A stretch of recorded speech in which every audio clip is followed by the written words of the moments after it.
a história não contada de Dark Souls 2. Uma rapaziada ficou muito triste com o react do Dark Souls 1, porque falaram que eu fiquei desdenhando do jogo. Dizendo que o jogo era ruim e que o jogo... Rapaziada, é minha opinião, rapaziada. Minha opinião. Eu até alguns comentários falaram, se o Leozinho não gosta, o jogo é bom. Mas aí é questão de opinião. Ó, o 2. Eu gosto do 2. A maioria das pessoas que joga Dark Souls que gosta, detesta o 2. E amo um. Então, é muito questão de opinião. Kel aqui, vocês estão bem? Dark Souls 2 é um jogo polêmico e boa parte dos jogadores de Dark Souls tem opiniões bem fortes sobre essa sequência. Ainda mais porque a equipe responsável por esse jogo não foi a mesma do primeiro e o Miyazaki ficou apenas como supervisor. Esse foi o meu primeiro jogo da franquia, então eu tenho um carinho especial por ele, mesmo nas áreas que ele erra feio. Aí, ó, acho que é isso, tá ligado? Acho que é isso. E mesmo com esses erros, ele trouxe bastante coisa importante pra série que... A maioria das pessoas que gosta do 2 é porque começou pelo 2. Seria melhorado no seu sucessor, como o combate. Eu gosto bastante do combate de Dark Souls 2, em comparação com o primeiro, é claro. Porque o Dark Souls 2, ele coloca mais inimigos, e os movimentos ficam um pouco mais fluidos do que o primeiro. Mas nesse vídeo eu vou focar mais na história do que no combate. Então, bora lá. Como vimos no primeiro Dark Souls, a história era focada em ciclos e em grandes feitos de deuses que moldaram todo mundo em busca de chama primordial. Essa sequência tem uma abordagem bem diferente. Ela se passa em um reino distante, centenas ou até milhares de anos depois dos acontecimentos do primeiro. E o foco aqui é na vida dos seres afetados pela maldição. E só lembrando, esse aqui é o vídeo número 2 da trilogia que analisarei os 3 jogos da série. Você pode ver esse aqui primeiro sem ter visto outro, mas a sua experiência só vai ficar completa quando você ver todos. É porque o 3... A história de... O 3 pega um pouquinho do 1 e do 2, então. Dark Souls 2... O 3 é perfeito. Se passa em ruínas de um reino distante e dessas ruínas um bravo herói se ergue para desafiar 4 lordes, detentores de 4 almas ancestrais muito poderosas. O nome desses lordes foram esquecidos pelo tempo, mas o nome de quem os derrotou é aclamado até hoje.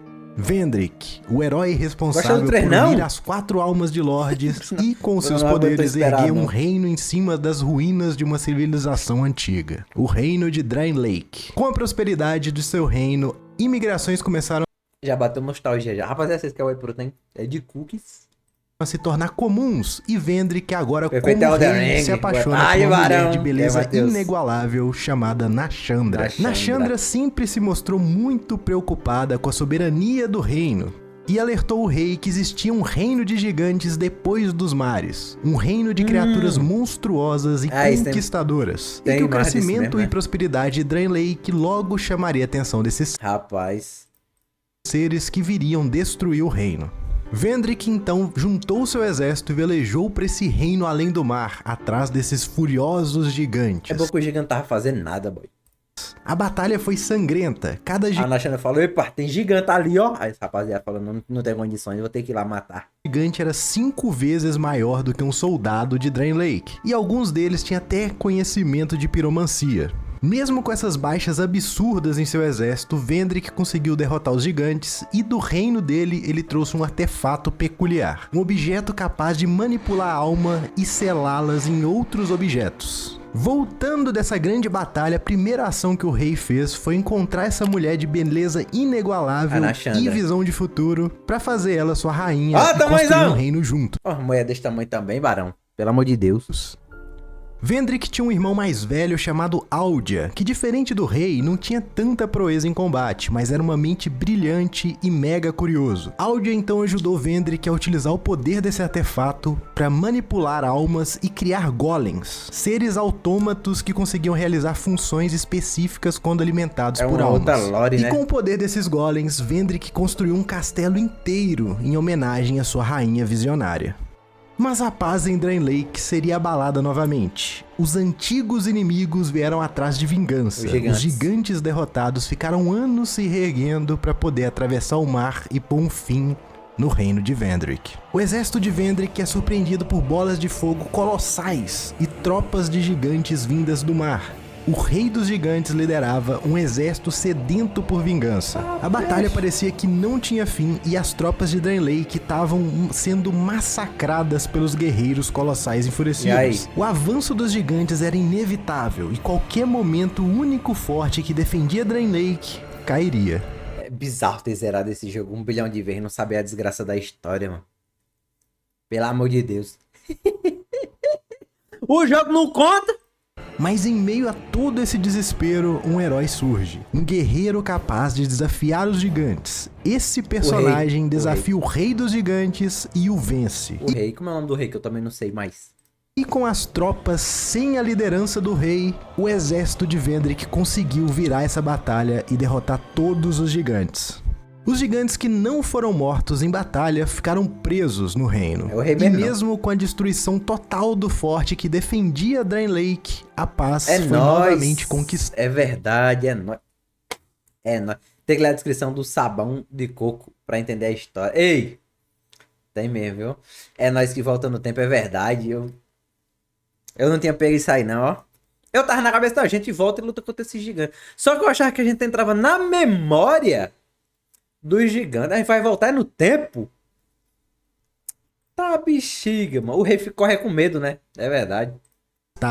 Por Vendrick. Enquanto o reino se recuperava da guerra devastadora contra os gigantes, as chamas do reino começaram a se enfraquecer. E com elas, um fenômeno começou a ocorrer com os habitantes. Todos os soldados derrotados em guerra começaram a se levantar novamente. E esse fenômeno não se limitou apenas aos que lutaram na guerra. Os mortos não mais descansavam em seus túmulos. E as pessoas começavam a perder suas identidades e personalidades ao longo do tempo, ficando cada vez mais agressivas e animalizadas. Vendrick logo imaginou que essa condição era uma doença transmissível e que provavelmente foi trazida pelos gigantes, e que a melhor forma para combatê-la era isolar os infectados até que se encontrasse uma cura. Com isso em mente, Vendrick utilizou das ruínas de uma prisão em uma ilha isolada e contratou mercenários para cuidar do transporte dos infectados para essa prisão. Enquanto os infectados eram transportados para essa ilha isolada, Aldia, o irmão mais velho de Vendrick, resolveu dedicar sua vida a encontrar uma cura para essa doença. Aldia acreditava que a resposta para a cura poderia estar nos próprios infectados e com isso em mente, ele se trancou em uma mansão distante do reino e começou seus experimentos. A mansão era visitada por vagões e vagões de novos visitantes, mas todos eles ficavam desaparecidos e a mansão se tornava cada vez mais perigosa devido aos monstros que rondavam os seus arredores. E após muito pesquisar, Vendrick e Aldia chegaram a um acordo, que a doença infecciosa não tinha nada de doença, ela estava ligada diretamente à condição humana e ao enfraquecimento da chama do reino. As ruínas que Draenlake... A chama do reino é o mesmo da chama do 1? que foi construída em cima, provavelmente foram reinos que, assim como Draenlake, sofreram com a maldição e foram extintos. Mas existia um ritual antigo para fortalecer essa chama primordial, e esse fortalecimento amenizaria a condição imortal que afetava o reino, assim salvando ou pelo menos prolongando a vida de Draenlake. E para realizar esse ritual, era preciso que o monarca juntasse um número colossal de almas junto à alma dos lordes e se sacrificasse do jeito do Umer. Para a chama primordial. Vendrick não teve coragem de se sacrificar e começou a construção de medidas para se proteger. Criou portões mágicos que só se abriam para pessoas com o Anel do Rei, reuniu seus guerreiros mais fiéis e os colocou em lugares estratégicos, além de se isolar de tudo e todos. E é depois desses acontecimentos todos que a nossa jornada começa. Eita. Com a maldição ficando cada vez mais forte, a notícia que o reino de Draenlake estava procurando uma cura se espalhou, e diversos amaldiçoados começaram a migrar para o reino em busca dessa panaceia. E nós não somos diferentes. Afligido pela maldição, já estamos perdendo nossas memórias passado, e o senso de quem somos. Futuro. E em nossa jornada, encontramos uma senhora que nos guia para os portões do reino. E assim como mariposas no escuro, somos atraídos para Draenlake como uma luz na escuridão.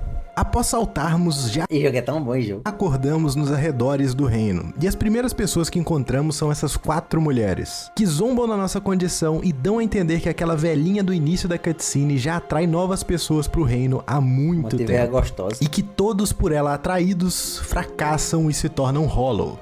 E nós não seremos diferentes. Ela nos dá uma efígie humana que nós usamos para reverter a maldição. Efígie é um boneco feito para representar alguém e geralmente é alguém odiado. Rapaziada, fica com raiva do 2 porque tem isso, né? De você morrer e ele secar um pouquinho da sua vida.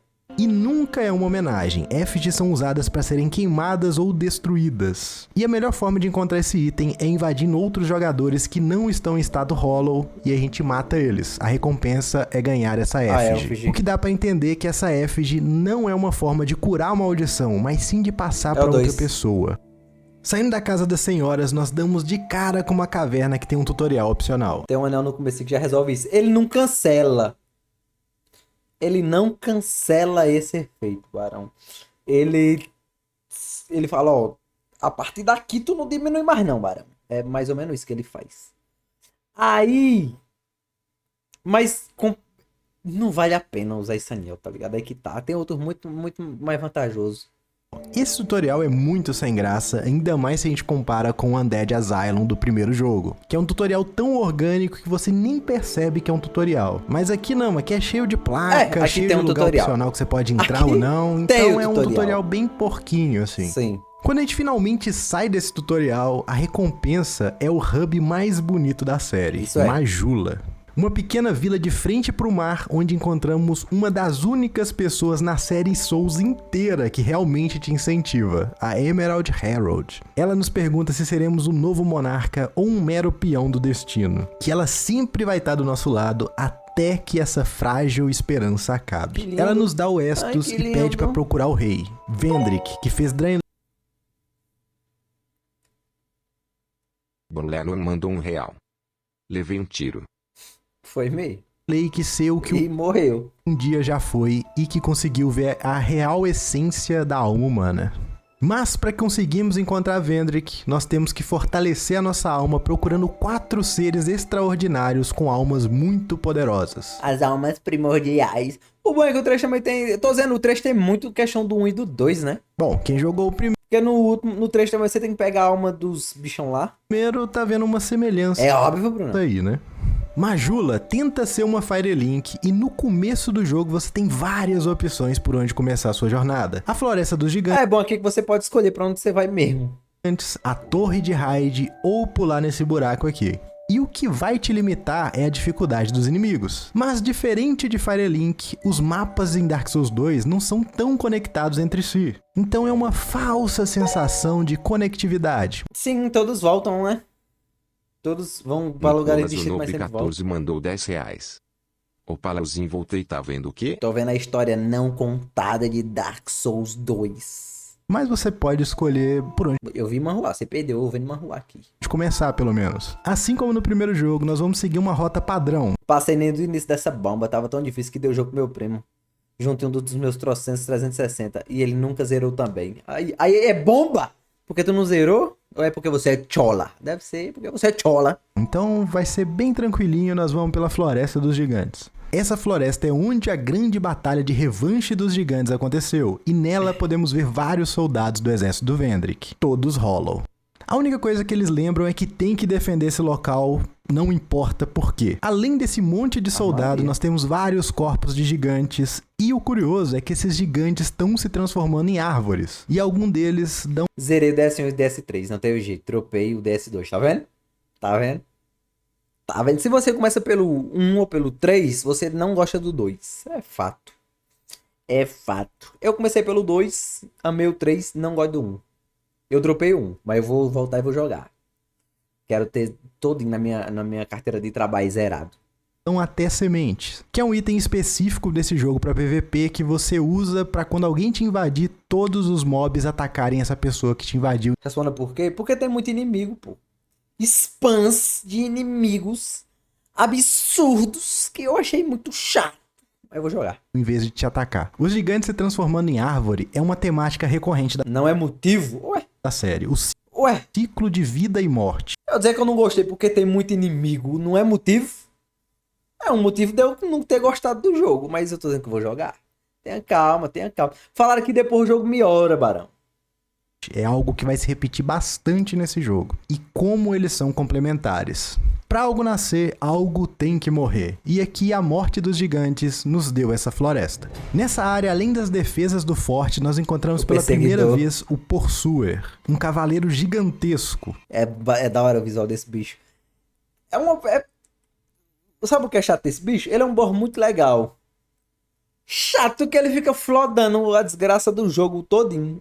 Esse cavaleiro é de uma linhagem de guerreiros que dedicam a sua vida a caçar mortos-vivos. Muitos acreditam que os Pursuers são guerreiros que cometeram pecados, e como forma de redenção eles caçam mortos-vivos. Esses guerreiros têm uma mochila gigantesca cheia de armas, provavelmente é dos últimos que eles mataram. E alguns Pursuers também acreditam que caçar os mortos-vivos é uma forma de serem curados da maldição, por isso que eles são tão obcecados assim. Alô? Bem no fundo do forte, enterrado em uma caverna escura, nós encontramos o... Pra você. São planos com WhatsApp ilimitado e bônus de... Mas seu cu, Claro. O meu chip não é da Claro, não! O meu chip não é da Claro! Último dos gigantes. Pelas correntes e a quantidade de arma fincada nele, dá pra imaginar que esse cara sofreu bastante e tá aí há muito tempo. Ó. Cuide vocês aí, ó. E quando ele nos vê, dá pra perceber o desespero e o ódio que esse cara tem. Olha o tanto de coisa que ele quebra pra vir nos atacar. Muito difícil esse boy, rapazinha, né? Top 10 boys mais difíceis de todos os tempos. E meu acaba de dizer que não zerou o 2 porque é difícil, tem que levar uma pisa grande, viu? Não, vou jogar não. Na primeira vez que eu joguei pra chegar aqui, eu demorei umas 6 horas. Eu demorei umas 6 horas pra chegar aqui, bicho. E eu tava jogando de mago. Barão. E eu pensei depois, né? Que caralho de mago? Aí eu criei um guerreiro. Aí eu cheguei aqui nos 40 minutos.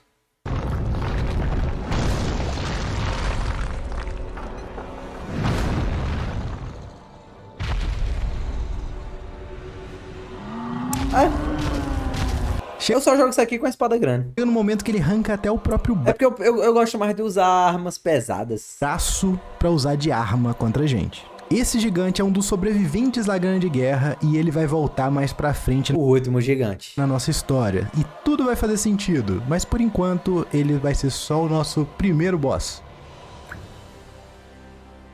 Depois de derrotarmos ele, saímos do fundo do forte. Caso tenhamos morrido na primeira vez que vimos o Pursuer, ele vai aparecer novamente nessa área aqui e agora como um boss definitivo. Muito massa essa entrada dele.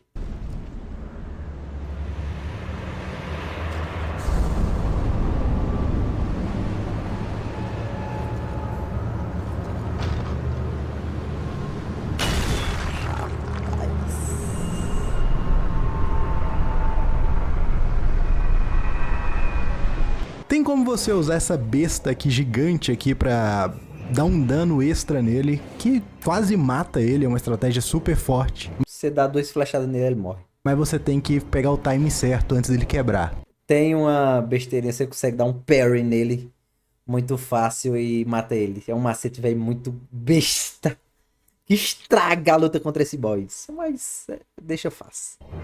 A luta com o Pursuer é uma luta tranquilinha, ele não tem muita coisa pra fazer, os movimentos dele são bem simples e não tem muita coisa aqui a acrescentar, é uma boss fight bem genérica assim. Depois de derrotar o Pursuer, tem como conversar com uma águiazinha ali e ir pra uma ilha específica, mas nós vamos primeiro voltar pra Majula por questão de lore, fica mais fácil explicar assim. Voltando pra Majula... É porque os dois locais dão praticamente no mesmo lugar, tá ligado? Tipo...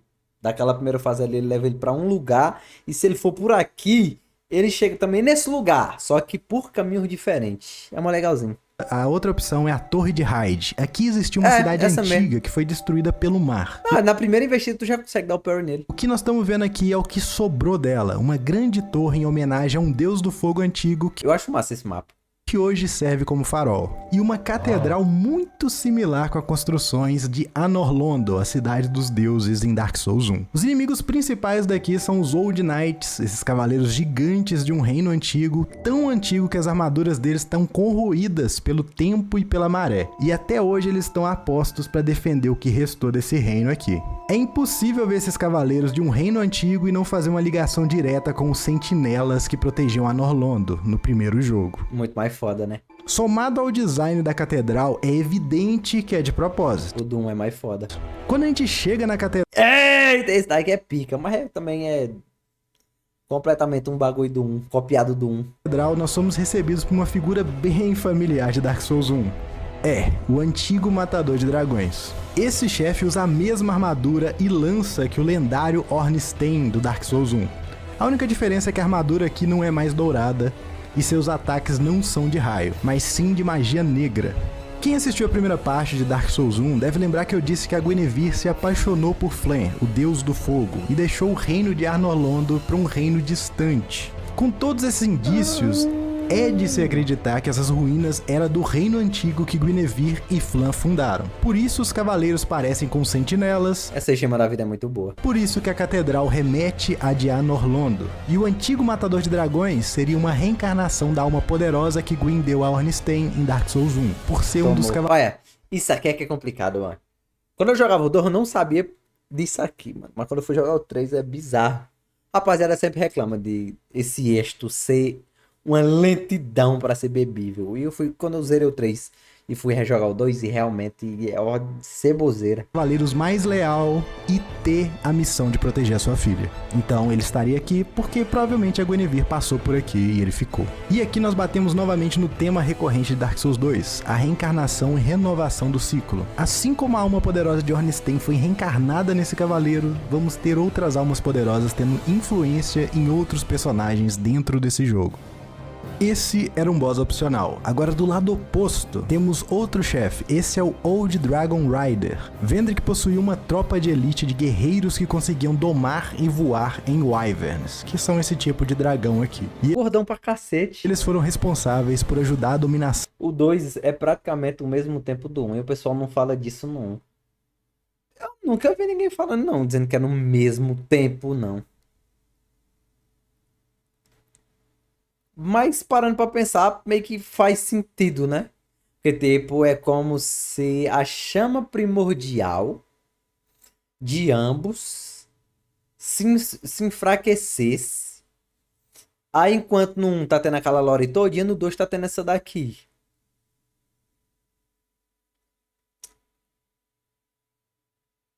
Ah, tá! Do Estus. Não, porra, a do 2 é mais lenta. Do reino. Esses eram a tropa de choque do Vendrick. Quando ele tinha algum problema com qualquer outro reino, ele mandava esses caras limpavam tudo. O design de arena desse chefe é super interessante. Ele é bem pequena e fácil de cair, mas ela pode ser aumentada para facilitar o movimento dentro dela. Só que para isso é preciso que nós lutemos contra os cavaleiros antigos para liberar uma alavanca que aumenta essa arena. Aí que tá, também não compensa liberar essa arena. Como é uma estratégia comum em Dark Souls, você só passar correndo dos inimigos, é uma ideia muito interessante você colocar recompensa que facilita lutas futuras caso o jogador mate os inimigos difíceis. Mas claro, tem muito speedrun que usa essa técnica aqui pra deixar essa luta muito mais fácil, deixando o boss cair nessa arena minúscula. Então, né? Então. Prosseguindo a nossa jornada, a nossa próxima área é No Man's Wharf. Essa é uma cidade portuária que Vendrick usava para empilhar os amaldiçoados, e quando o número de mortos-vivos era atingido, tocava um sino e o barqueiro vinha buscar esses caras para deixar bem na prisão lá da ilha. Foi um dos lugares que eu mais morri nesse jogo.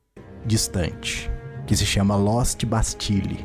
Com a queda do reino e a falta de manutenção, esse porto ficou cheio de pirata, mas o sentinela responsável por levar os mortos-vivos pra prisão continua super fiel. Ele tá só esperando que o sino toque, e quando a gente toca o sino, ele aparece pra vir buscar os corpos.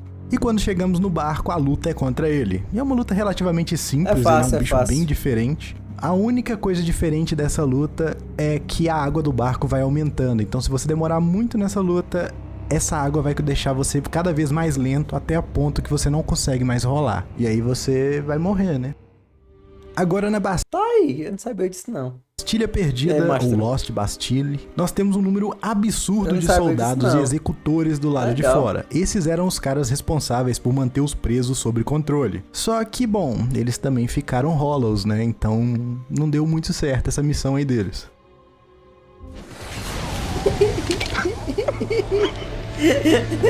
Eu já imaginava que ele ia botar um negócio desse. E o primeiro chefe que a gente encontra são esses 3 sentinelas aqui. Desgraçado isso aí, viu? Esses 3 sentinelas são armaduras movidas por almas. E a única função deles é eliminar os mortos-vivos que tentam escapar da prisão. Ou no nosso caso, a gente tá tentando entrar nela, né? Essa é a primeira luta que dá aquele sinal que o time que fez esse Dark Souls não entende muito bem a dinâmica de fazer uma luta com vários chefes ao mesmo tempo. As lutas do primeiro jogo, que tinham múltiplos chefes, era sempre em torno de um complementar o outro. Sim. Então, enquanto um gárgula cospe fogo de longe, o outro vem ser agressivo de perto. Enquanto um inimigo é rápido, o outro é lento. Enquanto um dá pouco dano, o outro dá muito dano. Mas aqui não. É 3 igual. Aqui é todo mundo, é o mesmo bicho batendo ao mesmo tempo e junto. Sim. É uma luta bem frustrante. A única coisa aqui é que você pode matar o primeiro antes dos outros chegarem. Então, na vez de ficar 3 contra 1, fica 2 contra 1. Justo. Mas é uma luta que eu acho bem preguiçosa. É, que lá na frente ele sempre aparece aparece uma área novo. opcional aqui da prisão, que é um lugar bem escondido. Sabe os gárgulas do primeiro, que são 2 gárgulas contra você? Eu nunca achei esse lugar no Dark Souls 2. Ele bateu aqui aonde, mano? Bem preguiçosa. Eu nunca achei essa desgraça, eu nunca fui aí. Esse mesmo local. Eu luto com a porra do boss lá no escuro, porque eu nunca matei a porra desses gárgulas. Tem uma área opcional aqui da prisão, que é um lugar bem escondido. Sabe os gárgulas do primeiro, que são 2 gárgulas contra você? Sim. Que eu acabei de mencionar na última luta? Então, aqui eles resolveram colocar 6 gárgulas. Então, é real. Tem umas decisões de boss fight aqui nesse jogo que não faz o menor sentido e parecem só, tipo, vamos meter bicho aí pro cara lutar. São críticas super válidas, boy. Só que eles colocaram 4 super válidas. 4 gárgulas a mais pra falar que é difícil. Bom, mas o que a gente veio fazer nessa prisão aqui? Além de ver esse monte de morto-vivo preso... Esse bicho fica explodindo, é muito chato. No final, nós temos um Lorde aqui dentro dessa prisão. Essa chefe é a Lost Sinner, ou a Pecadora Perdida. É uma mulher com uma camisa de força toda acorrentada e uma máscara com espinhos que perfura a pele dela. Essa personagem tá presa por vontade própria. Essa eu acho muito legal. Ela se isolou e impôs todo esse sofrimento Essa voz eu gosto.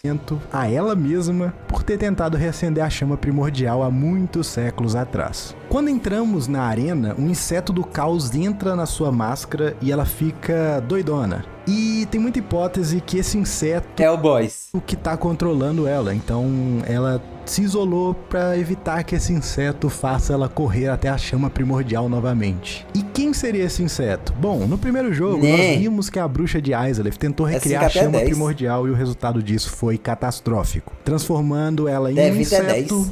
E bom, a pecadora, quando derrotada, tinha nela a alma de uma bruxa antiga que faz referência à bruxa de Izalith. Então, tem teorias que esse inseto talvez seja a bruxa de Izalith reencarnada. É complicado que fica só nas teorias, né? E com esse chefe nós vemos de novo a temática do renascer e o ciclo de vida e morte que esse Dark Souls traz. Almas antigas retornando novamente nesse mundo com outros corpos, mas com os mesmos propósitos. Bom, agora que nós pegamos nossa primeira alma de Lorde, a gente vai ter que explorar um reino mais antigo do que Drain Lake. Se fosse assim, ia ser pai, eu odeio esse lugar!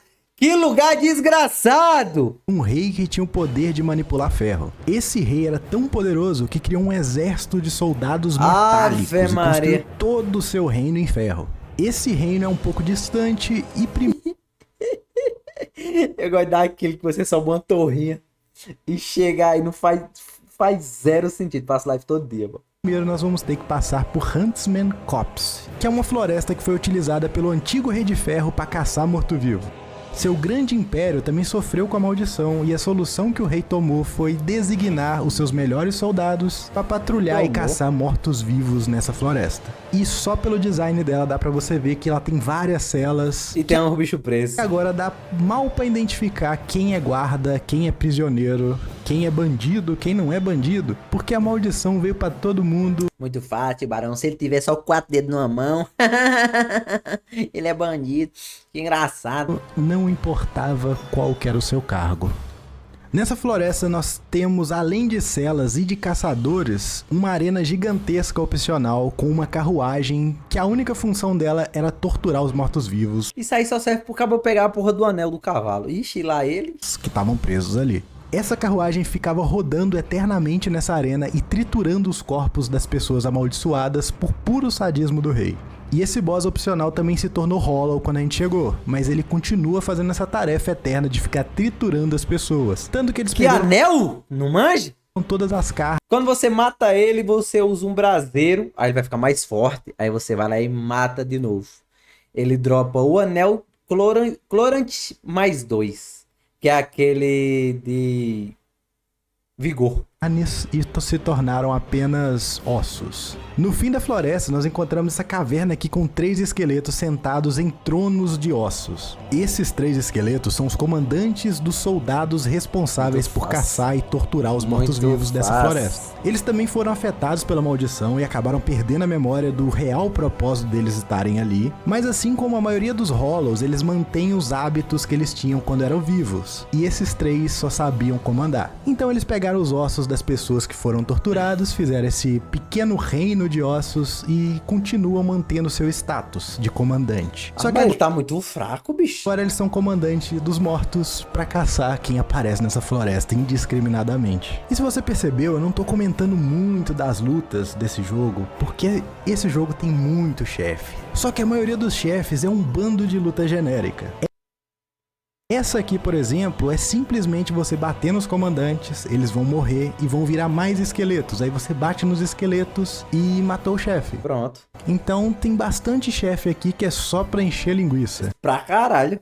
E esse daqui é um bom exemplo deles.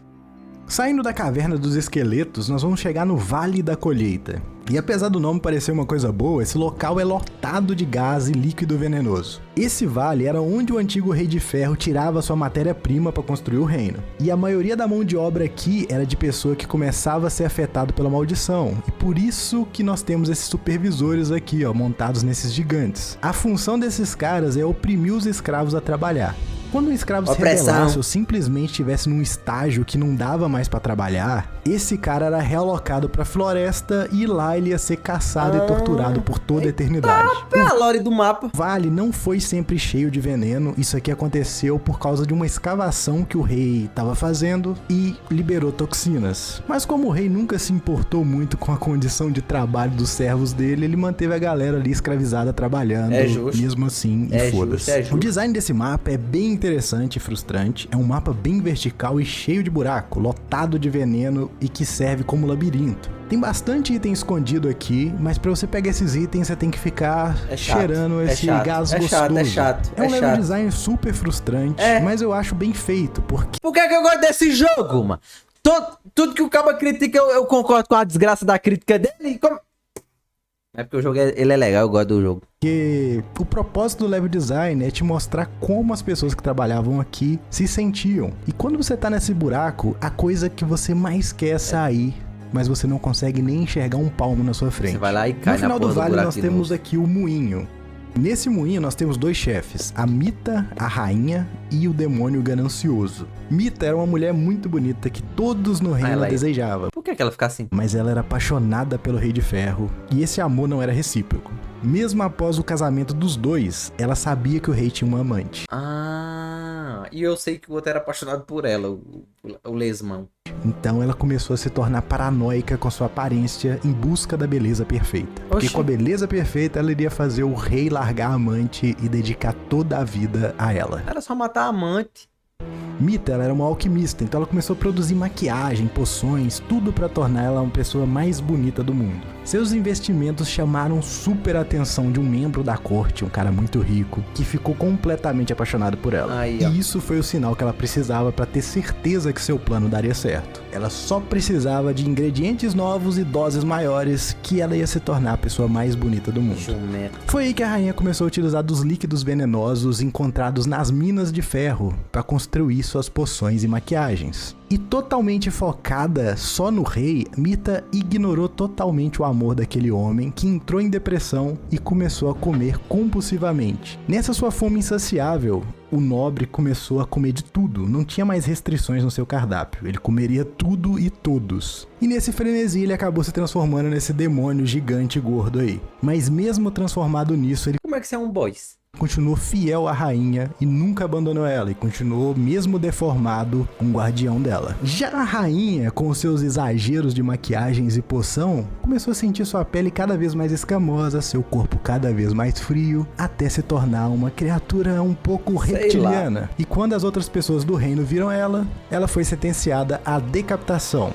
A Virgínia que se cuide, viu? Pra ela não ficar de jeito aí. Bom, e pra surpresa de todo mundo, ela não morreu. A Mirta continuou viva mesmo sem a cabeça. Então ela fugiu e se escondeu nesse moinho, onde através dos seus experimentos criou vários fantoches e armadilhas para se defender de invasores enquanto drena as substâncias do vale. E continua estudando para se tornar a pessoa mais bonita do mundo. Calma aí, Dark Souls 2 tem muitos mapas que tentam ser uma cópia dos mapas icônicos do primeiro jogo. Esse moinho é claramente uma tentativa de copiar o Forte 100. E sinceramente parece uma versão bem piorada da mesma ideia. No Forte 100, quando passamos deles, somos levados por um grupo de gárgula pra Anorlondo. Não são gárgulas, né? São demônios, vocês vão me cobrar. E como o mapa do jogo é todo pensado pra encaixar bonitinho, nós conseguimos entender a geometria do local. Mas aqui... Dá não mesmo, não. Aqui você tá no moinho... Ó, isso aqui é bizarro, isso aqui, mano. Pra quem não conhece o jogo, presta atenção aqui, ó. Vocês estão vendo que essa torre não tem pra onde subir, né? Olha ali, ó. Não tem pra onde subir. Mas você pega um elevador e ele leva você pra cima. No meio do nada, você pega um elevador, começa a subir e cai num vulcão cheio de lava.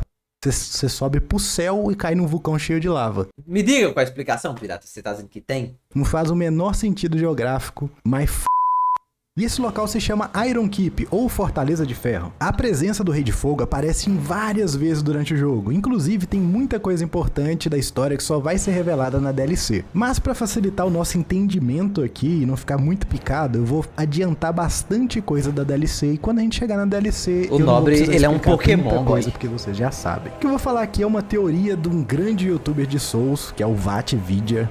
Provavelmente todo mundo aqui conhece, ou a maioria das pessoas aqui conhece, é um youtuber gringo. E ele fez uma correção de tradução mal feita do japonês pro inglês, que deu esse contexto das coisas que eu vou explicar aqui. Vendrick construiu seu reino nas ruínas de outros reinos passados. Antes de Drain Lake existia dois grandes reinos chamados Alken e Ven. Majula ficava bem na divisão entre esses dois reinos.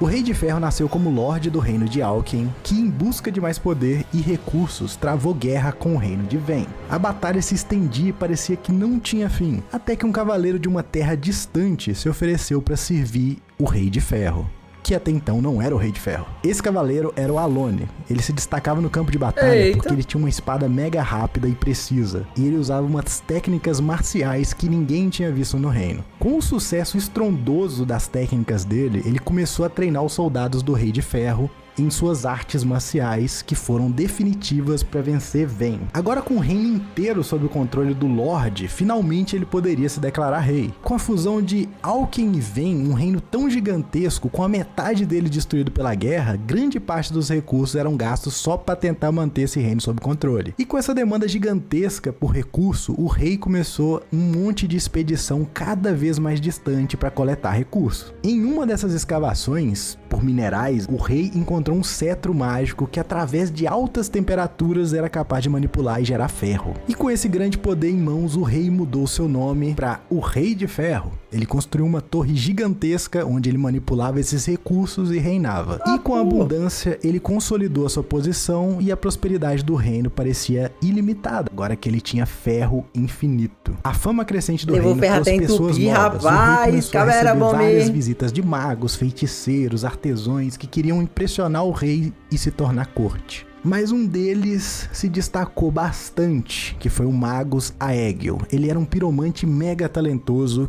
que controlava as chamas como ninguém. E utilizando os poderes do novo piromante, o Rei de Ferro começou a criar soldados metálicos movidos pelas chamas. Criou armadilhas, armas e até mesmo uma fortaleza inteira de ferro movida a chamas. Mas a ganância do rei não tinha fim, né? Ele queria criar agora uma criatura de ferro alimentada pelas chamas que tivesse consciência. Uma criatura que ele não precisava mais mandar nela. Ela já ia obedecer aos comandos dele sem ele precisar falar nada, porque ela saberia o que era bom pro reino e bom pra ele. Foi então que o rei criou o Smelter Demon, ou o demônio da fornalha. Um ser totalmente metálico movido pela chama que tem no seu torso. E a primeira ação dessa criatura foi incinerar o rei com apenas um golpe. Eita desgraça! As chamas do demônio da fornalha entraram em contato com a alma do rei e possuiu o corpo dele. E desses ferimentos começaram a sair lava, até que a fortaleza foi completamente preenchida por essa lava que saía do corpo do rei. Os súditos não puderam fazer nada. Foi por isso que ele virou demônio, mano. Além de escapar da fortaleza, que agora era dominada pelas chamas. Com o tempo, o corpo do rei afundou nessa própria lava que ele produziu e foi esquecido. E agora finalmente estamos aqui, de frente para o que restou desse forte. Iron Keep tem 2 chefes. O primeiro é o demônio da fornalha, que é totalmente opcional, mas que libera um bonfire que facilita um pouco a nossa passagem por esse lugar tão agradável. Esse chefe tem muita vida e os padrões dele são relativamente simples, mas o fogo dentro da barriga dele... Nada, chama Lucatiel, mata ligeirinho. ...causa um dano contínuo e ele vai ficando mais forte cada vez que o tempo passa. Aí é complicado. Então é aquele boss que você tem que matar ele rápido antes que o fogo te mate. Iron Keep é um dos lugares mais odiados de Dark Souls 2. Não, aí o solto do caçador não tem quem goste. Pela velocidade que esses inimigos são. E aqui também tem esses arqueiros inspirados em Arnolondo.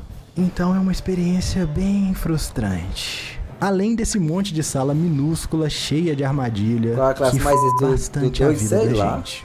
Então talvez você vai querer matar o demônio da fornalha só pra ter um bonfire um pouquinho mais perto do último boss, que é o demônio gigante que surge da lava. O Rei de Ferro.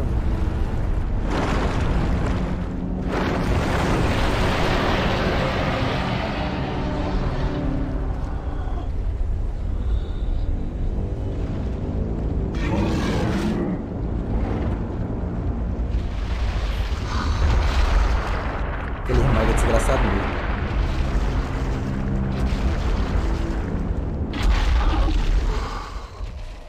Esse é o Rei de Ferro que, após ter seu corpo mergulhado em lava, encontrou um ser antigo, um ser que o nome não pode ser dito, e que a partir dessa fusão, os dois se tornaram esse demônio gigantesco. Existem teorias que esse ser seria Gwyn do primeiro Dark Souls, e a sua alma foi atraída pela ambição do rei de montar um império e reinar supremo. E existem teorias que esse ser pode ser Manos, porque o Manos foi o criador do abismo, e o abismo sempre tá ligado com desejos, sentimentos e seres se deformando por eles. É melhor ele só ter se fundido mesmo com aqueles demônios rei de fogo do 1, tá ligado? Isso é esse bicho aí, mano. Se for pegar um bicho, um boss muito emblemático e juntar com e virar uma merda dessa daí, é triste. Então isso explicaria por que o rei se tornou um grande demônio gigantesco. Mas Dark Souls deixa isso em aberto e ambas as teorias são válidas porque as duas têm o mesmo tanto de evidência, né?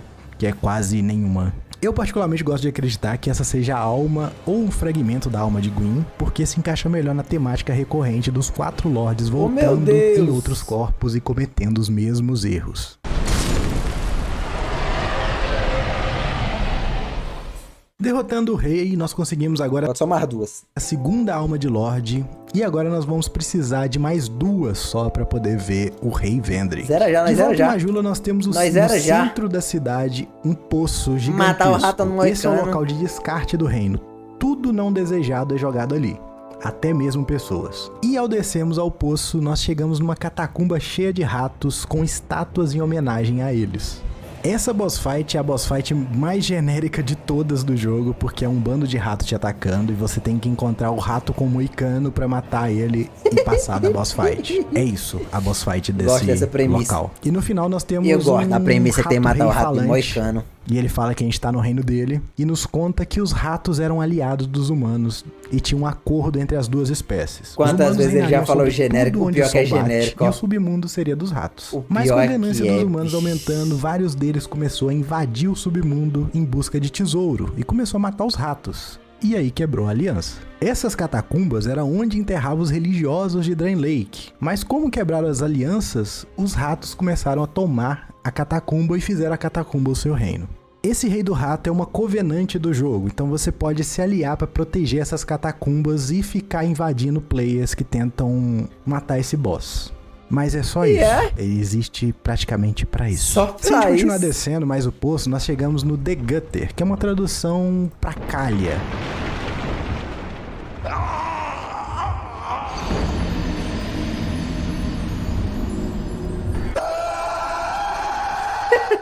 Tipo, a calha serve pra água da chuva escorrer, então o The Gutter seria o lugar onde os descartados caem primeiro. Por favor, jogue o Discord da maioria das críticas. Esse lugar é a mistura de Blige Town de Dark Souls original com as catacumbas do Nito. É um lugar extremamente escuro, que é quase obrigatório você levar uma tocha, e qualquer passo em falso você vai cair, vai morrer. Detesto. E pra deixar mais emocionante, nós temos essa estátua aqui que cospe veneno. Detesto essa alguém parte. que a gente conhece, né? No fim do poço a gente tem o The Rotten, ou o Apodrecido. O jogo é bom, o jogo é bom. Esse jogo é bom. Só crítica, mas é bom, o jogo é bom. Eu gosto de jogar ele.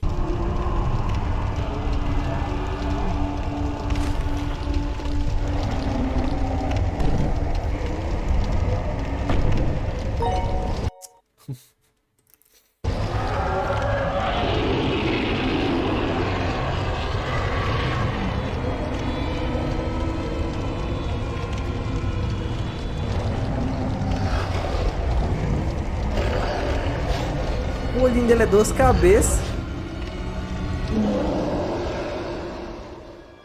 Quando nós entramos na arena, essa entidade está colocando a cabeça dessa estátua e fica muito puto quando ela cai. O Apodrecido é uma união de várias pessoas descartadas no poço e acredita-se que esses seres tiveram contato com a alma do Nito. Assim como o Nito era a força da união de vários esqueletos em morte, esse ser tira o poder da união de vários rejeitados que foram largados para apodrecer no poço. E essas pessoas podem ter encontrado união em odiar a Emerald Herald. Esse jogo é original demais, né, velho? Como é que pode? Lake. Assim como as velhas do início do jogo já haviam mencionado que é comum várias pessoas virem pra cá e esse jogo é muito original, então, isso bicho. Justificaria porque tem tanta estátua semelhante a Emerald Herald aqui.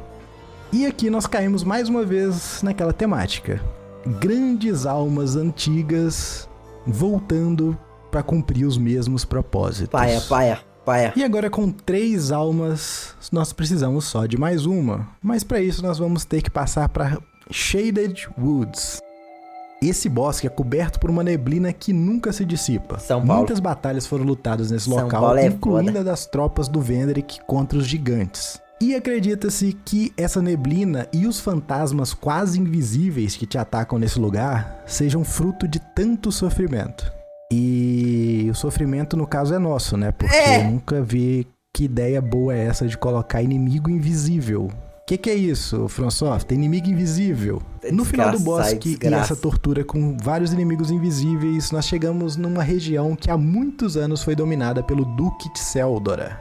Esse duque foi um homem que liderava uma equipe de mineradores que descobriu uma mina gigantesca de cristais. E baseado na venda desses cristais, ele conseguiu fundar uma cidade. E deu o nome dela, o nome dele, Seldora. Em uma das suas escavações, ele encontrou um segredo ancestral. O corpo de um dragão. E no corpo desse dragão tinha uma alma de um lorde. Uma alma muito antiga. E inspirado pela sua descoberta, o duque começou a fazer experimentos com os próprios moradores da cidade. E usá-los para alimentar a sua única companhia. Porque ninguém não deixa a vida correr do jeito que é pra ser corrida, bicho. Todo mundo quer fazer desgraça de sair, ó, de experimento. Todos. Que era a Freja, uma aranha pequenininha que o Duque mantinha engaiolada. Com o tempo, a Freja começou a ficar muito grande e teve vários filhotes, que tiveram que comer, né? Então esses filhotes começaram a atacar a cidade de Tisseldora. O número de aranha era tão grande que Vendrick teve que mandar parte do seu exército para combater o avanço dessas criaturas. Mesmo após uma árdua batalha, as tropas tiveram que recuar porque a cidade estava infestada de aranha e era impossível recuperá-la. Antes da gente conseguir chegar na cidade de Tseldra, nós temos que enfrentar a Nágica, que é uma mulher escorpião que perdeu toda a sanidade ao ser transformada através de experimentos em um escorpião, que provavelmente foi o Duque que fez. Quem nos dá a dica é o Tark, que é um homem escorpião que nós é o namoradinho dela. Encontramos no bosque. Ele nos diz que Nágica e ele foram criados por um mestre que se sentia solitário. E com o passar do tempo, essa solidão deixou ele doido. Mesmo após criar os dois, ele continuou insatisfeito e manteve a sua busca obsessiva por algo que nem ele mesmo sabia o que era. Além disso, Tark ainda fala que esse mestre dele, ele não morre, ele apenas assume novas formas. Calma que isso vai voltar. Depois da gente derrotar a Nágica e passarmos pela armadilha de Pharos, esse maluco, ele não chegamos morre, na antiga cidade onde? mineradora de Tseldra. E conforme a gente vai chegando mais perto do centro da cidade, maior é o número de aranha.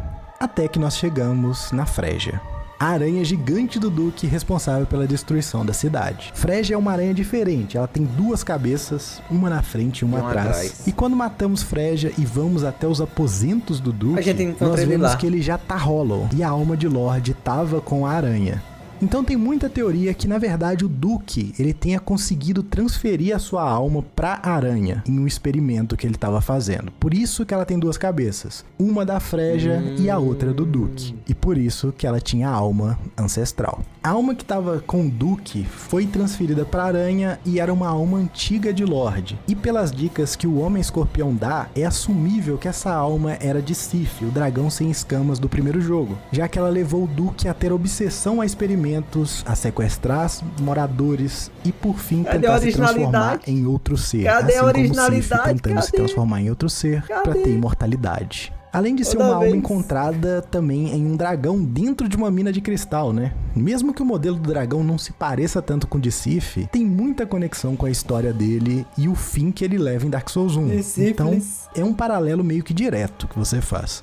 E bom, finalmente nós temos as 4 almas de Lorde em mãos e nós vamos poder encontrar com o Rei Vendrick. Bora pra Drangleic. Agora do lado de fora do castelo que o Vendrick construiu para sua rainha, nós encontramos com a Emerald Herald. Ela nos diz que devemos continuar porque só assim poderemos pôr um fim na nossa jornada e na dela. E para abrir os portões do castelo nós temos metade que ativar... do jogo? O pior que não, bicho. O pior que não. Dependendo do que você for fazer, você zera a partir daqui. Zera 1 hora, 2 horas, zera, boy. Porque você chegar aqui, aí você vai até ali. Aí de lá, tu vai até acolá. Aí lá, tu vai pegar um anel. Aí tu volta e zera. Olha aí. Os famosos golems que o Vendrick criou com seu irmão. E que ajudaram ele a construir esse castelo. Só que para isso a gente tem que matar os inimigos perto deles, porque em vez das almas dos inimigos virem... Deu pra entender tudo. É só ir lá no laboratório de áudio, pegar o anel e abrir os portão azul e enfrentar o último boss. Pra gente... Assim, você não vai enfrentar o Aldia nesse final, né? Fazendo só isso aí e nem derrotando o rei. Mas já zera. Eles vão pro Golem e assim ativa ele. No salão de entrada do castelo nós encontramos o chanceler Welleger. O Welleger foi um cara muito fiel a Vendrick, que agora tá totalmente desorientado de qual época que ele tá. Ele tem diversos diálogos que ele fala... Tem que ir nas tumbas. Ah, é nas tumbas mesmo que vai, mano. Aí pega o anel do rei. Aí abre o bagulho lá e zera. Sobre o passado, sobre a Guerra dos Gigantes, sobre quando o rei se apaixonou pela rainha. Tem o dragão opcional. E agora ele fala que o rei não tá mais aí. Quem tá comandando o castelo é a rainha.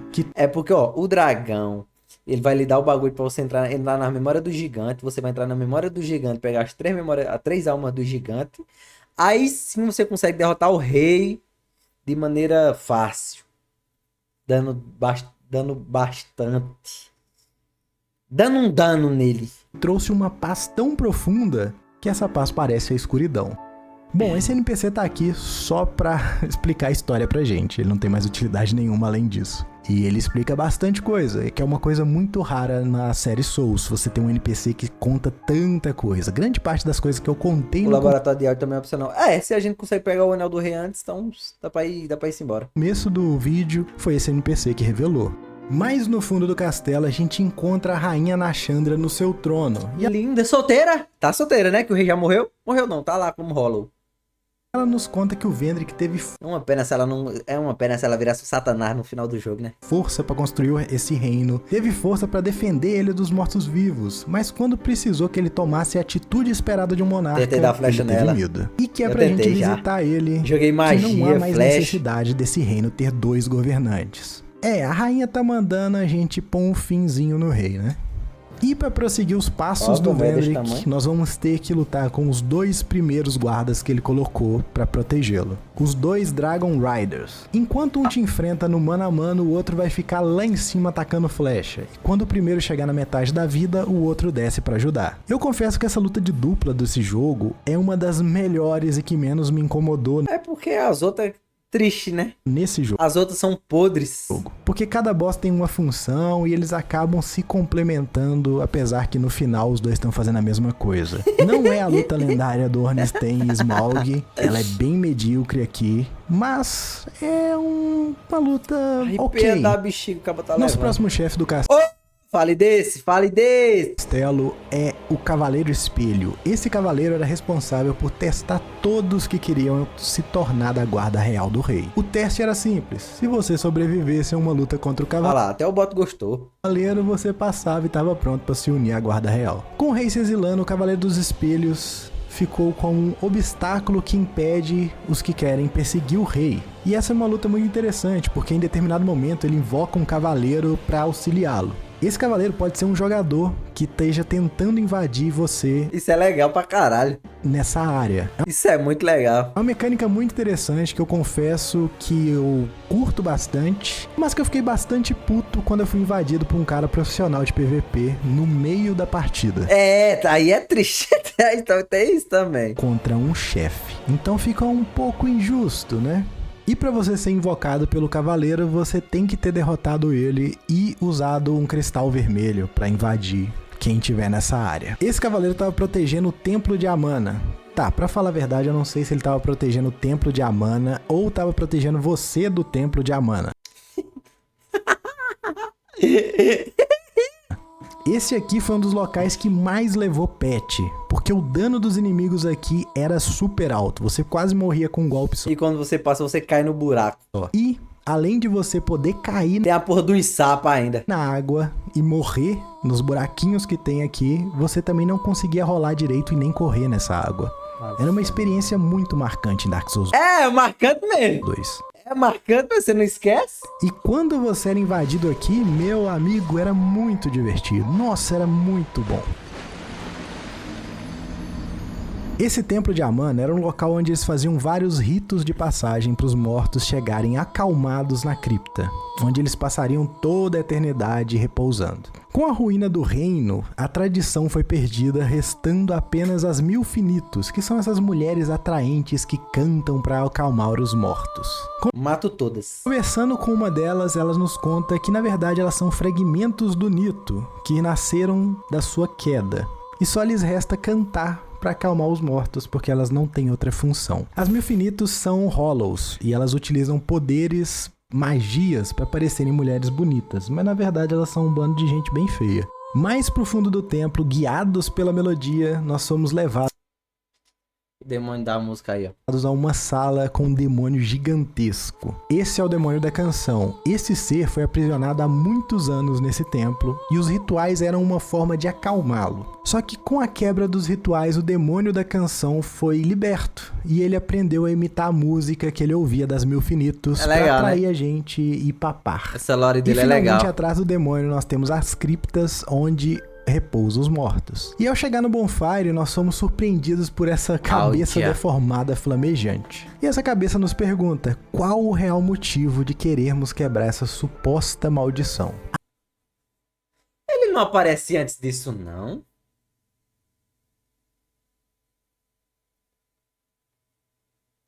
Pra mim ela aparecia quando você derrota... Lá no Rei de Ferro, ele aparece, é o que tá falando agora. A vida é brilhante, bonita e nos encanta a ponto de ficarmos obcecados por ela. Existem algumas pessoas que, mesmo sendo apenas uma casca, elas conseguem ser fiéis aos seus propósitos. Ele conheceu um guerreiro que perdeu a sua cabeça por propósito. É massa a lore desse Pessoas maluco. que procuram um propósito no amor. E nós? Qual é o nosso real propósito de querer quebrar a maldição? Gozar. Uma vez, um senhor da luz baniu a escuridão e tudo que foi originado da humanidade. E por isso os humanos assumiram essa forma passageira. Essas são as raízes do nosso mundo. Humanos são apenas objetos no palco da vida. Não importa quão gentil e sofisticada seja a mentira. Uma mentira continua sempre sendo uma mentira. É mesmo. E ele nos pergunta se, mesmo sabendo disso, nós ainda desejamos a paz. Quando falamos que sim, ele nos avisa que Vendrick, o quase verdadeiro monarca, tá por perto e nos pergunta o que realmente é um rei. Nós não nascemos grandiosos e nem nos foi dado essa grandeza pelo destino. Nós não sabemos nem o motivo de estarmos fazendo o que estamos fazendo e que nós nos iremos encontrar novamente. Esse diálogo é muito profundo e revelador, apesar de ser mega confuso, e nós vamos aprofundar nele mais pra frente no jogo. Mais a fundo na cripta, nós encontramos um Fenito, outro ser que foi criado dos fragmentos de Nito. Eu acho legal essa parte, tá ligado? Eu falei, ei, barão! Não acenda a luz não aí não, viu? Ei, psiu. Não acenda a luz não, viu? Os mortos estão repousando. Você acende ele aí pra cima, você bateu em você, porque você desobedeceu ele. Assim como Nito, Agadane cuida dos mortos e ele nos pede para não acender nenhuma luz, porque os mortos descansam no conforto da escuridão e a luz só deixa eles agitados. E que se estamos à procura do rei, ele tá bem no fundo da cripta, só precisamos ter cuidado porque ele parece que não quer receber visita e todos que tentaram acabaram fazendo parte da cripta agora como mortos. Mortos pelos próprios guardas do rei. Se a gente continuar conversando com o Agadane... Eu também matei porque eu falei com ele falou que não era pra acender uma luz. Aí eu saí daí, tá ligado? Aí teve uma hora que eu voltei, eu tava com uma tocha. Ele falou, ei, desliga a tocha aí. E eu esqueci como é que desligava a tocha. Era só trocar de arma, né? Só passar pro lado. E ficou acesa e ele veio me bater. Dane, ele nos conta que os humanos eram um com a escuridão. E o Rei da Luz tinha medo dos humanos. Medo que eles poderiam desejar uma era da escuridão. Eita, que nós somos estranhos, não conseguimos separar verdade de ficção. Com o diálogo da cabeça em chamas e do Agadane somados, já dá pra começar a desconfiar que esses dois acreditam que Gwyn não era lá um cara muito bacana não. E que a motivação de todos os seus atos foram pra se proteger e não pra um bem comum do mundo. E que essas ações prejudicaram muito mais a humanidade do que salvou ela. Por isso que Agadane nos fala que não conseguimos separar verdade de ficção, já que muitos humanos acreditam que Gwyn realmente foi um deus bondoso e tudo o que ele fez foi pra ajudar a raça humana. E, consequentemente, reacender a chama é algo que irá nos beneficiar. Eu gosto bastante dessa parte da história do jogo, porque aqui alguns NPCs já começam a plantar aquela sementinha de desconfiança em nós sobre tradições, sobre seguir crença de outros e realmente não nos perguntar o real motivo de estar fazendo o que a gente está fazendo. No primeiro jogo, você tem poucos NPCs que te dão esse contraponto, a maioria simplesmente assume que reacender a chama é o correto e te motiva a fazer isso. Mas aqui não, aqui já começa a aparecer uns NPCs no caminho principal te falando, olha, talvez reacender a chama não é essa coisa toda aí que a galera fala que é, hein? Então, acho que talvez você tá sendo manipulado.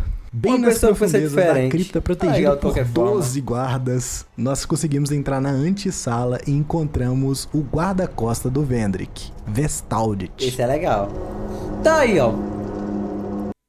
É o boss mais legal do Dark Souls.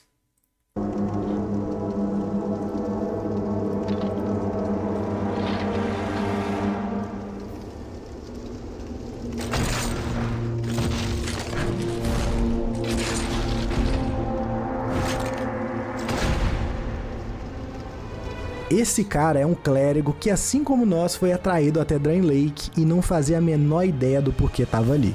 Mas ele encontrou propósito em seguir e proteger o rei, desde o começo do reino.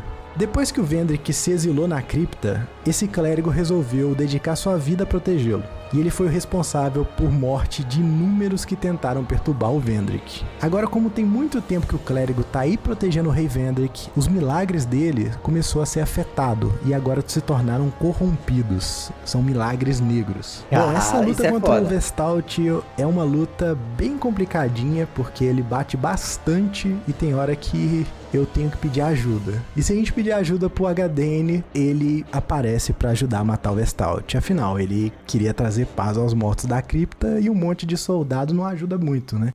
Quando a gente finalmente chega na sala onde o rei se exilou, nós encontramos o Vendrick caminhando perdido por ela, completamente pelado. Tá, ele tá de tanguinha, ele não tá completamente pelado. O rei se tornou Hollow. E aqui a gente só pode pegar o anel dele. O único anel que dá acesso pros portões de segurança que foram criados pra proteger. Pronto, daqui tu já zera já, pô, tu quiser. Os seus segredos. Já na escada da cripta, a Emerald Herald já tá lá nos esperando. Ela nos pede pra usar esse anel, atravessar os portões do rei e nos aventurar ao oeste. Que se a gente for realmente o próximo monarca, então um dia andaremos por essas terras sem saber o porquê. Hollow. Seguindo o conselho da Emerald, nós vamos chegar na mansão do Aldia, o irmão mais velho do rei Vendrick, que dedicou sua vida a estudar a maldição. Essa mansão é lotada de monstro e tem um fóssil gigante de dragão que, se você ficar parado, ele te mata. Todas essas criaturas... O dragão se mexe? E tem um fóssil gigante de dragão que, se você ficar parado, ele te Eita desgraça! mata. Todas essas criaturas... Tá, pensava disso não, mano. O que a gente tá vendo aqui são os experimentos de Aldia. E ele fez isso tudo pra tentar encontrar a real razão da maldição. A mansão...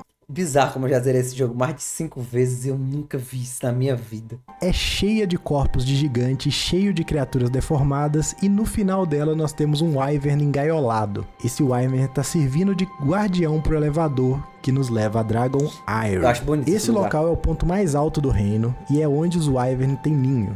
O Vendrick ele tinha uma tropa especializada em montar dragões, né? Então é natural que ele teria proximidade com os ninhos dos dragões. Uma coisa também que eu não sabia que dava pra acontecer, tava eu, zerei jogo mais ou menos 5, 6 vezes, e eu tenho um colega que ele já zerou essa porra mais de 15. E a gente tava na casa de um colega nosso colega tava jogando esse jogo aí e ele tava aí. E aconteceu um bagulho aí que nunca aconteceu com nós. Que ele começou a andar na porra da ponte e um evento derrubou ele da ponte e ele morreu.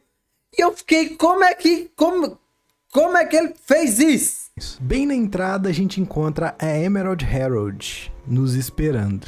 E ela nos fala que esperou por muito... Não, ficou eu e Davi, que é meu amigo, né? Mano, que porra é? Que desgraça aconteceu aqui? Tempo alguém como nós, alguém que pode ser capaz de quebrar as correntes... Se ficar muito tempo, mas tá aí, é um bagulho que... do destino, alguém que possa a libertar. Que foi a manifestação dela que nos trouxe até aqui.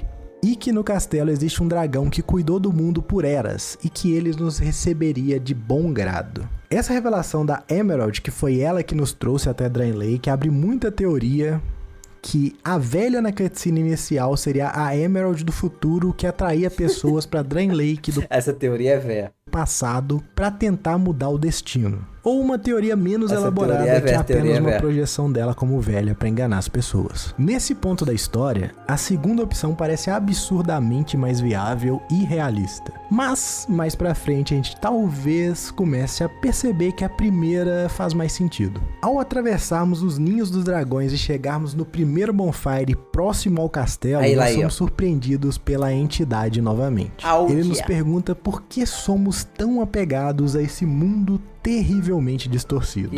Paz nos algema a essa realidade falsa e nós desejamos por amor, sem perceber a grande ilusão que ela é. Até que a maldição toca a nossa carne e todos nós estamos presos no mesmo jugo, tão verdadeiro como a escuridão que se agita dentro de cada humano. Todos os humanos acreditam na ilusão da vida, mas isso é tão errado assim? Uma construção, um teatro e mesmo assim um mundo cheio de cordialidade e esplendor. Jovem Hollow, você pretende quebrar esse jugo estragando essa maravilhosa falsidade? Sim. Se a gente responder que sim, esse ser se identifica como Aldia e fala que, assim como nós, ele também tentou desafiar o destino e fracassou. Agora só lhe resta esperar por respostas. Procure o trono, procure a luz, escuridão e o que tiver além. Aldia é o irmão mais velho do rei Vendrick, que dedicou a sua vida inteira a acabar com a maldição. E o resultado do seu fracasso o transformou nesse ser aí. E apesar desse discurso dele ser muito filosófico, vamos tentar entender o que ele tá falando com tanto simbolismo. Paz significa a Era do Fogo.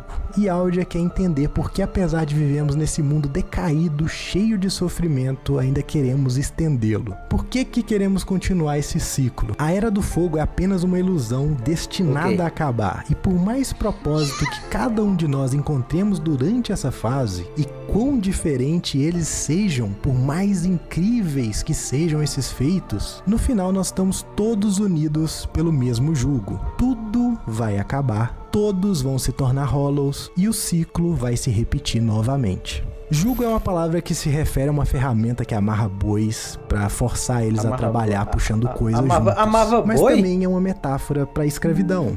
O ser humano é escravo do ciclo. Não importa quão maravilhosos, quão sofisticados os propósitos que cada um possa escolher carregar, a realidade se impõe.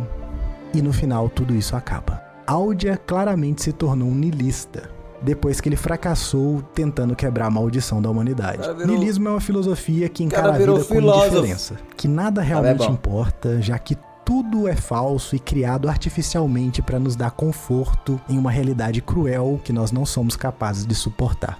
Então o Aldia, ele tá nesse niilismo aí. Isso vai voltar mais pro finalzinho do jogo, a gente conclui esse raciocínio. De coisa pra no castelo nós temos vários guerreiros com armaduras de dragões. Esses guerreiros são adoradores de dragões. Eles acreditam que esses seres, por terem origem muito anterior à Era do Fogo, podem conceder a cura pra maldição pra humanidade. Por isso que eles dedicam a sua vida a proteger os dragões e são servos desse dragão aí do castelo. Quando finalmente a gente chega no dragão, ele possui uma textura bastante diferente de todos os outros dragões que a gente viu até então na série. E a voz dele ecoa como se fosse vários seres dentro desse dragão. Dragão safado, rapaz, nem pronto.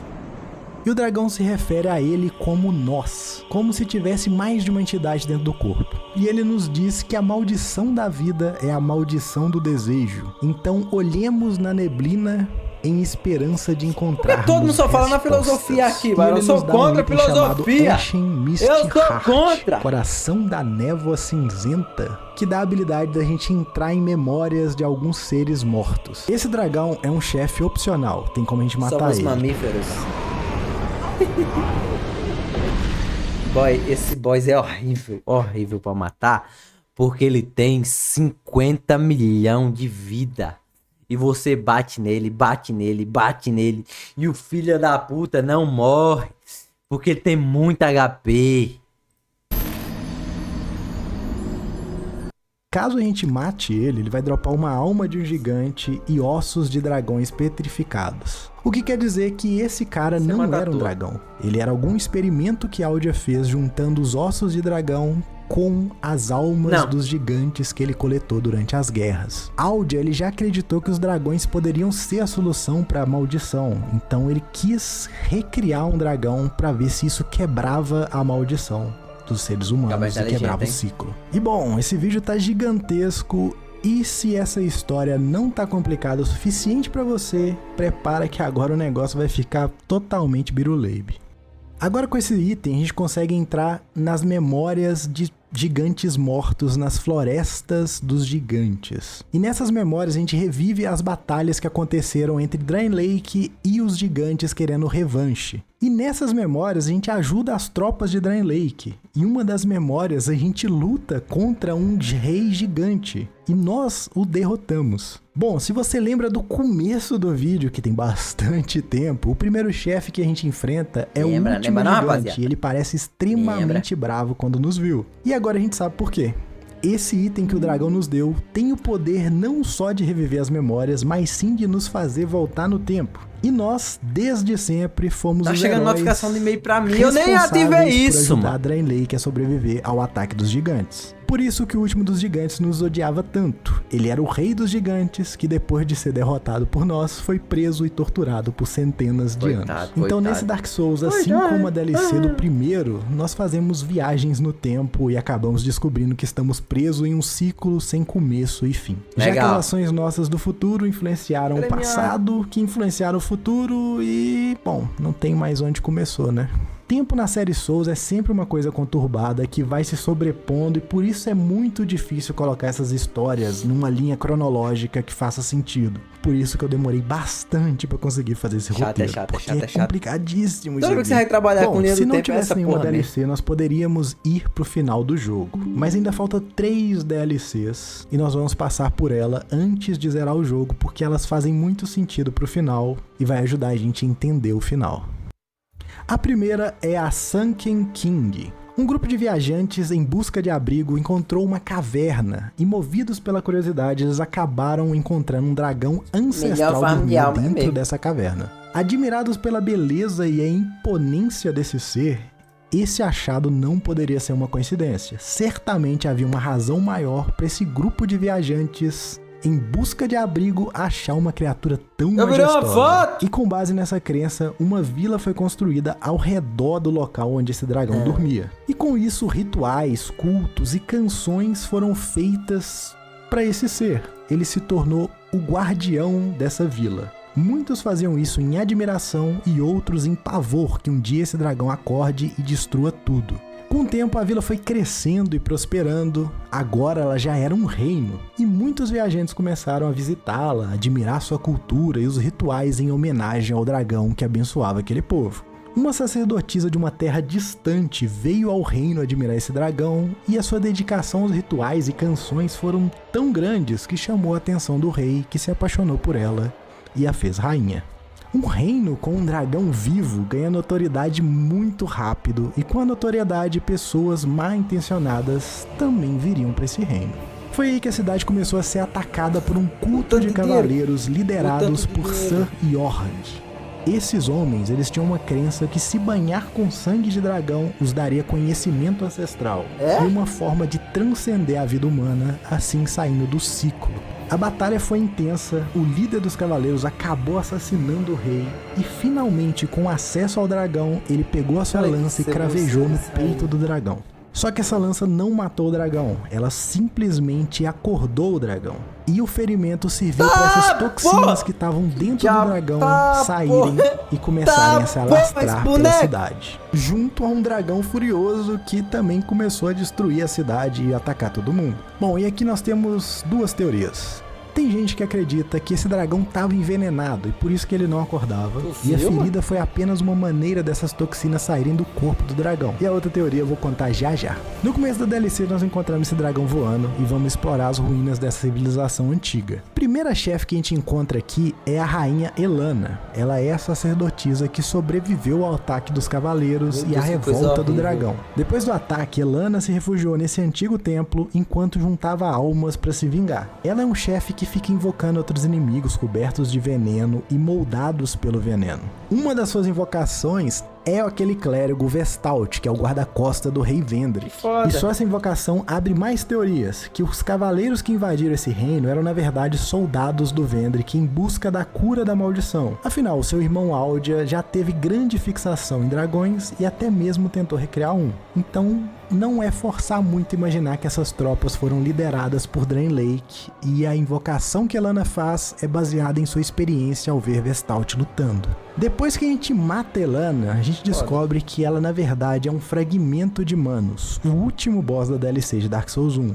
E que esses fragmentos, movidos por fortes emoções e desejos, acabam se aproximando de pessoas poderosas. E nós vamos ver que essa é uma temática que se repete também nas outras DLCs. O boss final da DLC é o dragão, que estava envenenado dormindo. E a origem do veneno do dragão é bem debatida, igual eu falei. Tem bastante gente que acredita que a Elana, na verdade, se moveu pro reino e começou a fazer os rituais pra envenenar o dragão, simplesmente esperando que ele acordasse um dia e destruísse tudo. Isso porque ela é um pedaço de Manos, então ela teria que ser inerentemente maligna. E tem uma parte da comunidade que acredita que o dragão foi um dos sobreviventes da primeira guerra de Gwyn contra os dragões. E ele tá envenenado por Nito, que soltou um miasma de morte e doença, e esse dragão foi afetado por isso. Eu prefiro a segunda teoria, porque pra mim faz muito mais sentido lógico o dragão já está envenenado do que Elana envenená-lo, esperando um dia que ele fosse acordar e destruir tudo.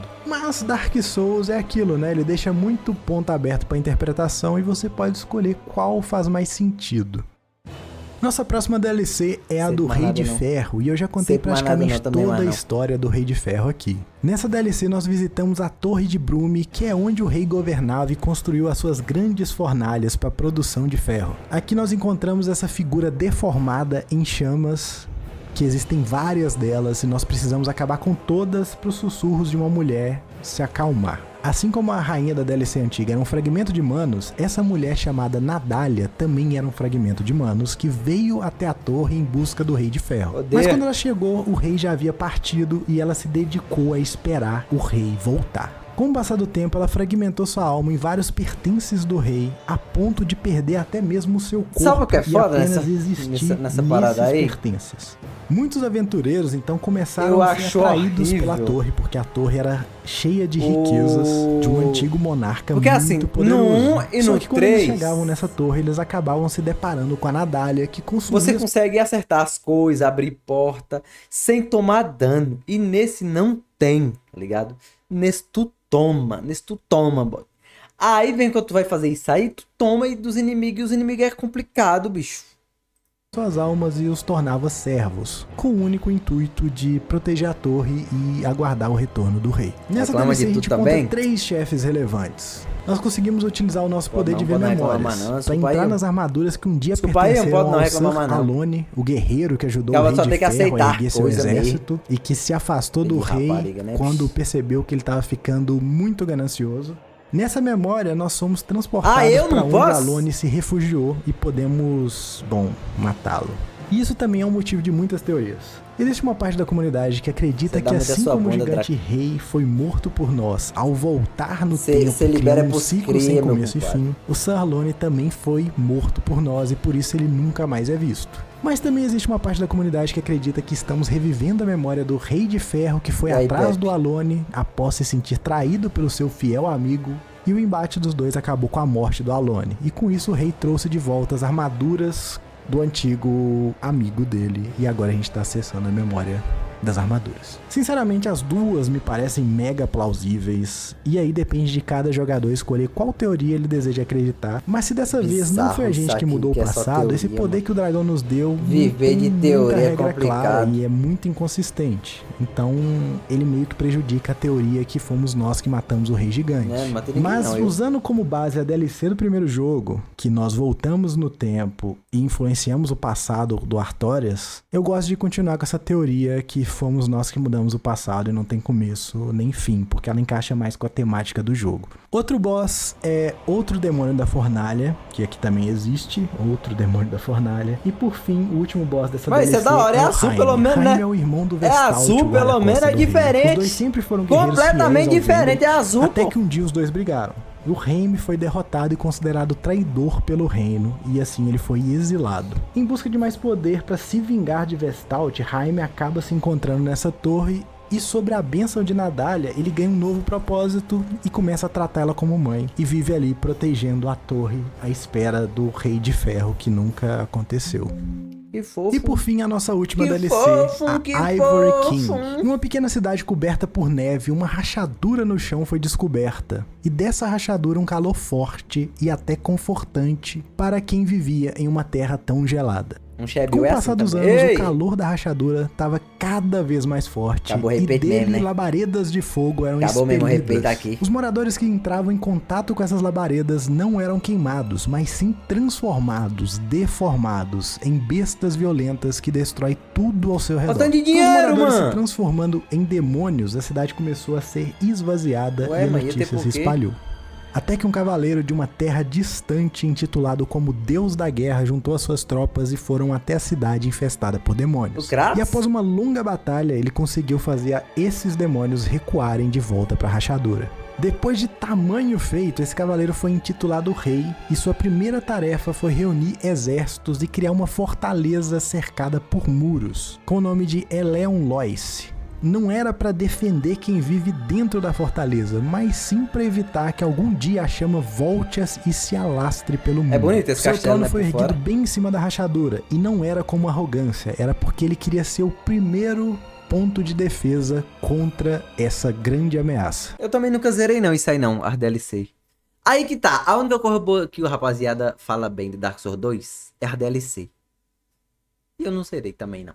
Visitado por uma jovem Alçana, o rei se apaixona. E mesmo sabendo que aquela mulher era diferente, porque ela tinha uma forte presença da escuridão, o rei resolve se casar com ela. Tô vendo aqui a Alçana, diferença assim também. como as duas antigas rainhas, é um fragmento de Manos também. Com o passar do tempo, o rei percebeu que ele estava ficando cada vez mais fraco pelo desgaste da vigília, e então deu uma missão para Alçana: proteger o mundo das chamas e tomar o seu lugar em vigília caso ele não volte. Porque ele iria reunir todos os seus melhores cavaleiros e pular junto a eles nas rachaduras pra combater dizendo a que era chama linda de uma vez por todas. E desde esse dia, Aquela o mulher rei do nunca pica-pau mais foi que tem um visto. corpo E bonito. Alçana continua a proteger a fortaleza para evitar que as antigas chamas cheguem à superfície. Quando chegamos na DLC, nós somos recebidos pela voz de Alçana nos encorajando a ir embora. E conforme vamos progredindo na fortaleza, nós encontramos vários tipos de defesa que o rei construiu para defender o forte. Obrigado, era A gente DLC não, encontra Barão. Aka, que é um tigre gigante treinado para combater intruso, que inclusive é caralho! o primeiro chefe da DLC Muito foda. e era um dos pets do rei. Depois da gente derrotar Aka, a gente encontra Alçana. Ela nos conta os feitos do rei e que ele foi combater a chama do caos e nunca mais voltou. Não porque morreu, mas sim porque ele foi corrompido por ela e agora vive em agonia. Fique E ela pelado, nos pelo pede menos. que a gente acabe com o sofrimento dele, porque ela não é capaz de fazer isso, porque ela não tem o poder necessário. É porque ela é pra mulher, isso. é porque ela é Bom, mulher. a diga gente logo. pode pular Ó o nesse cu de você, buraco, se a rapaziada. gente quiser, e nós vamos encontrar com o rei.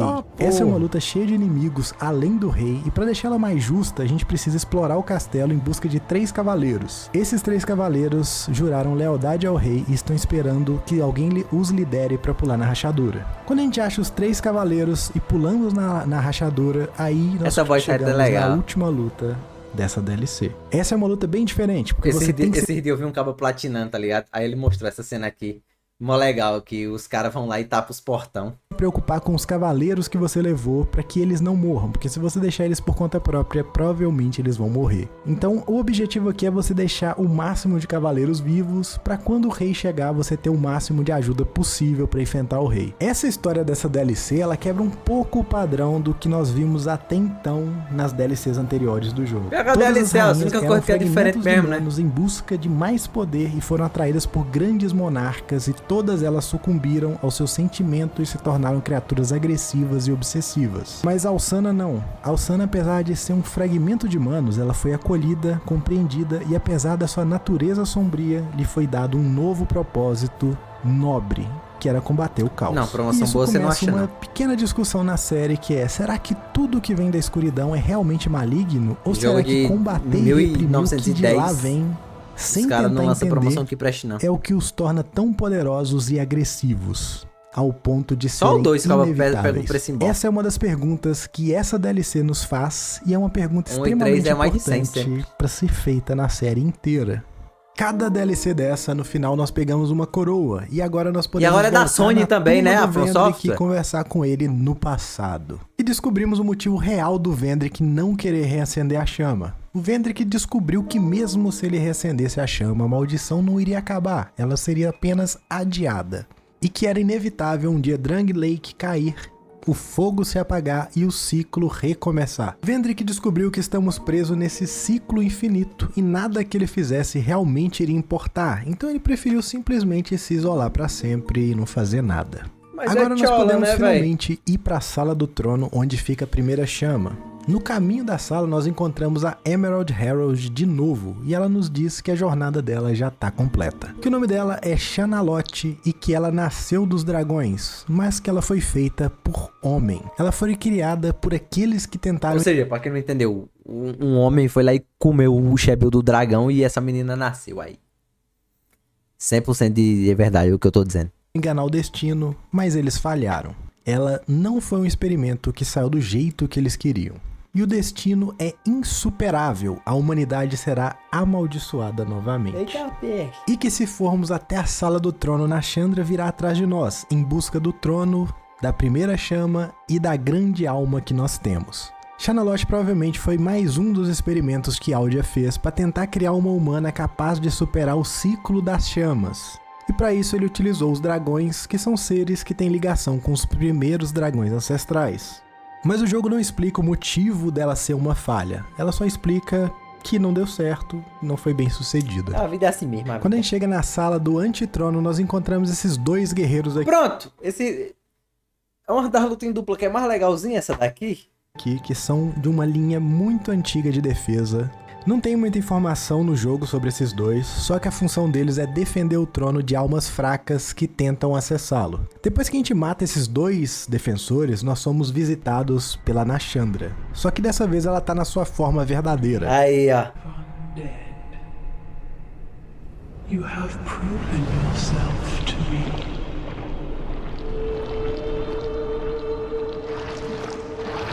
Mas o que é que fez ela ficar desse jeito?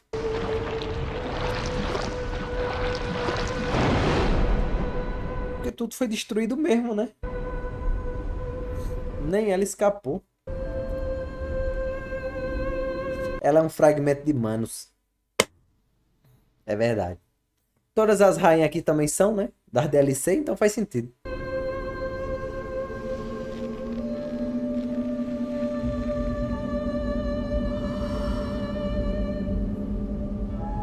Now, be one with the dawn. Nem pra mostrar o Shebil. A Nashandra também é um fragmento de Manos e ela nos manipulou, Aí, ó. assim como fez com o Vendrick, para que limpemos o caminho até a Sala do Trono. Vendrick se isolou e criou todos esses mecanismos de defesa do trono porque ele já havia percebido que a sua rainha tinha alguma intenção maligna. Esse Manos é um corno, né, bicho? Com medo dessas intenções, ele preferiu se isolar com o anel, que era a única chave pro trono. Legal. Além dele criar esse monte de desafio para garantir que caso aparecesse outro Muito monarca, massa, muito ele massa. estaria preparado para lidar com a Nashandra, né? A luta com a Nashandra é relativamente simples, e só você manter uma distância desses pilares que elas soltam, porque esses pilares dão curse. E no jogo base, a Nashandra é o último chefe do jogo. Depois que você mata ela, você faz as suas decisões pra zerar. Mas teve Tem isso aí, né? uma atualização do Scholar of the First Sin, Tem isso aí. que trouxe bastante conteúdo novo pro jogo e reescreveu bastante parte da história, que é esse que nós estamos vendo aqui. E nesse o Aldia aparece pra nos confrontar depois que a gente mata a Nashandra. Só que o Aldia é uma boss fight bem preguiçosa. Ele Ele luta gente. Opa! é apenas uma cabeça que fica soltando tentáculos e soltando fogo. E é isso. É uma batalha muito tosca pra ser o último chefe do jogo. Ele basicamente só aparece pra nos testar se a gente realmente é digno de reacender a primeira chama. O Aldia, como nós sabemos, é o irmão mais velho do Vendrick, que tentou quebrar a maldição para os humanos, mas falhou. E em seus experimentos ele descobriu que o único jeito de quebrar a maldição é deixar de ser humano. E de alguma forma ele conseguiu se conectar diretamente com a primeira chama, por isso que ele sempre aparece dos bonfires, das chamas. Então ele transcendeu a condição humana e por isso ele não é mais preso ao ciclo. E quando finalmente conseguimos derrotar a Aldia, nós podemos escolher se queremos sentar ao trono e continuar o ciclo das chamas ou ir embora e deixar o mundo seguir seu rumo natural. Caso escolhemos sentar no trono, a Emerald vai narrar o final dizendo que caso reacendemos o fogo, tudo isso que aconteceu Vai acontecer acontecerá de novo. novamente. Foi As o que- almas se espalharão, Foi o que o rei tava pensando que ia acontecer mesmo, né? novos reinos serão formados e terão seu auge e cairão. Esse jogo não vai acabar nunca, boy. Não vai acabar nunca essa porra. Porque para pra pensar. É sempre a mesma coisa, mano. Foi escola de primeira, Léo? O áudio nunca aparece pra mim. Ah, tá. Eu sentei no trono. Porque você tem que fazer um negócio específico pra ele aparecer, se eu não me engano.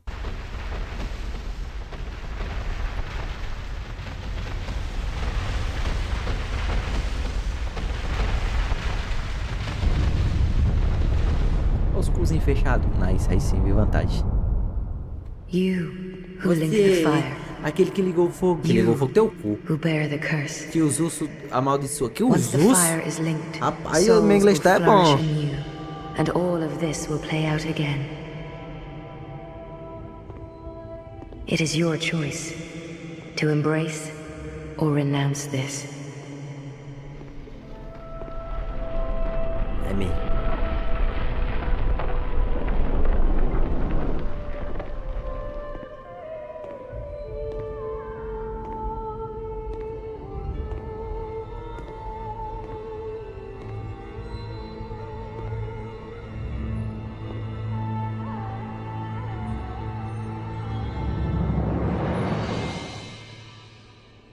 Great Sovereign, take your throne. Pega a sua cadeira. Pega a cadeira. E ficar pelado, cadê? Tirar a roupa. What lies ahead, only you can see. É mesmo. Eu concordo com o que foi dito aqui agora.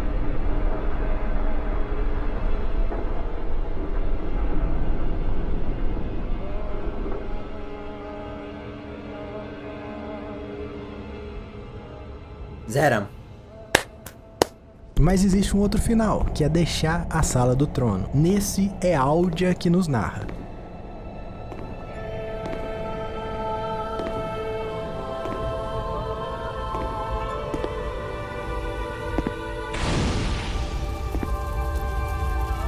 There is no path.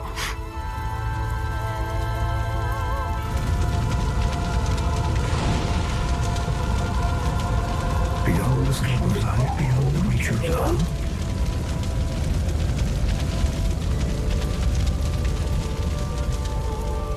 What could possibly await us?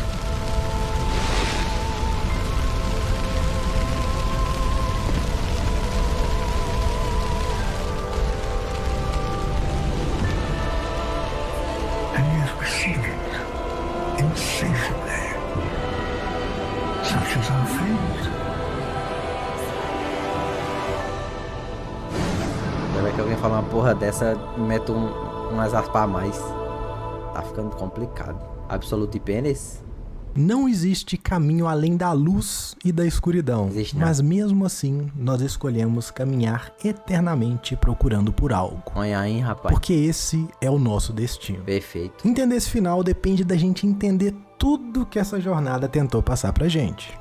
Dark Souls 2 é sobre grandes reinos, duques, lordes que tiveram seus feitos apagados pelo ciclo da chama primordial. É e mesmo. como a maioria deles sofreu bastante tentando lutar contra o caminho natural das coisas ou simplesmente perdendo total propósito ao saber dele. O destino de tudo é começo, seu auge e o seu fim. E esse Souls, ele vem para explorar como propósitos voltam a ecoar nesse mundo e como, apesar de centenas de anos após o primeiro jogo, esses seres ainda estão presos nos mesmos ciclos, nos mesmos propósitos, cometendo os mesmos erros e tendo as mesmas metas.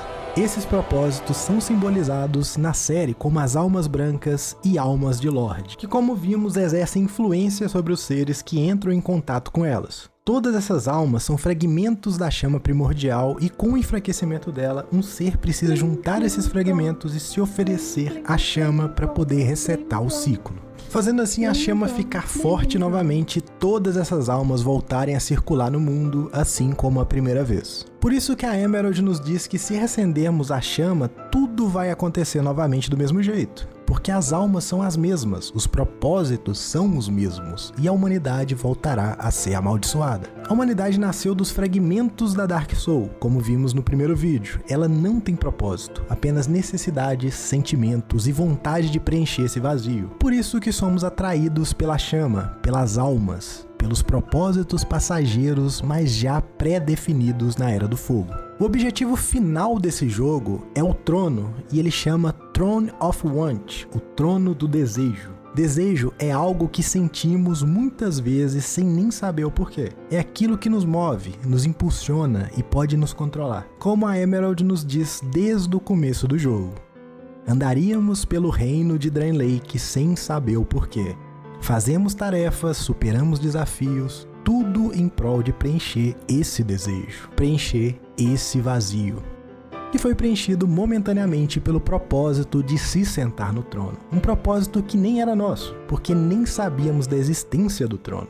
Estávamos apenas caminhando em direção a propósito de outros, manipulados por outros. Assim como um golem que precisa de uma alma para se ativar e cumprir uma tarefa, somos nós caminhando pelo mundo em busca de um propósito. Aquilo que nos falta, que nos move e pode nos manipular.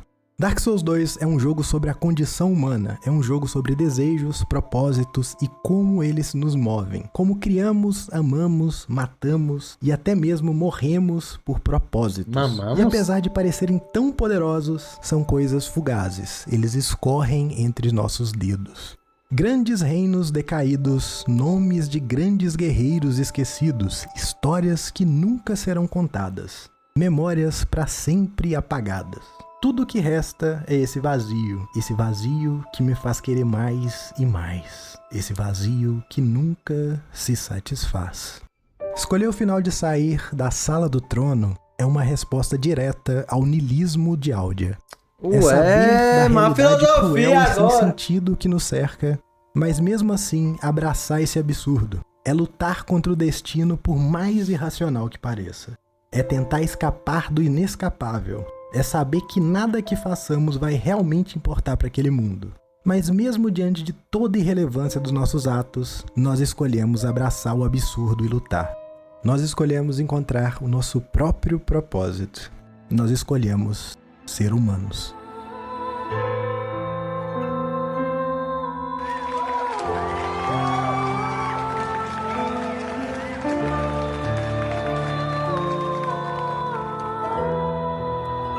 Esse maluco... Esse cara que ele faria fácil um bagulho foda de Baldur's Gate 3, viu? Calma aí, mano. Faria fodasticamente um vídeo sobre Baldur's Gate 3. Ia ser foda. Ia ser era foda, ó. Foda, ó. Ia ser era foda, ó. Calma aí, mano. Vagabundagem, vagabundagem. Brabo apenas.